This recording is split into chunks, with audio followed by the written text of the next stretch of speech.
Hi guys, good morning po sa inyong lahat. Nandito pala ako sa Motor Trade Cubao sa may corner pit Tuason. Tungkol to sa mga guys, sa mga ripo nga mga motor, sa mga segunda mano nga mga motor mga idol. Alright, mga sir, dito muna ako kay Honda GTR 150. Pagdating sa price, 84,890. Pagdating sa monthly, no down payment. Ang magiging monthly mo 4,058. Pagdating sa gulong, mas makapal pa sa mukha ng kapitbahay mo. Joke lang.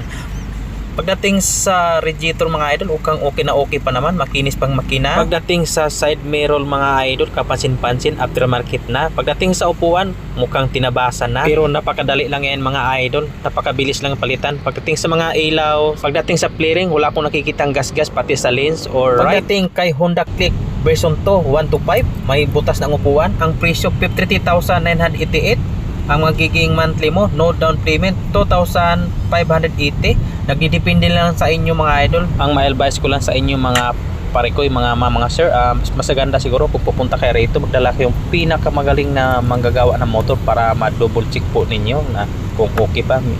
Importante yung makina. Minsan kasi ang madali lang yung mga play mga ilaw-ilaw. Pakiwis lang ninyo din mga idol dito sa corner page sa Tuason, malapit sa Araneta Center. Palala ko lang mga guys, mga sir, ako po ay hindi empleyado dito sa Motor Trade. Ako lamang ay nagbibigay ng impormasyon para may idea po kayo kukuha ng mga motor kagaya nito mga reposis. Hanggang dito na lang ako mga sir. Maraming salamat po sa inyong lahat.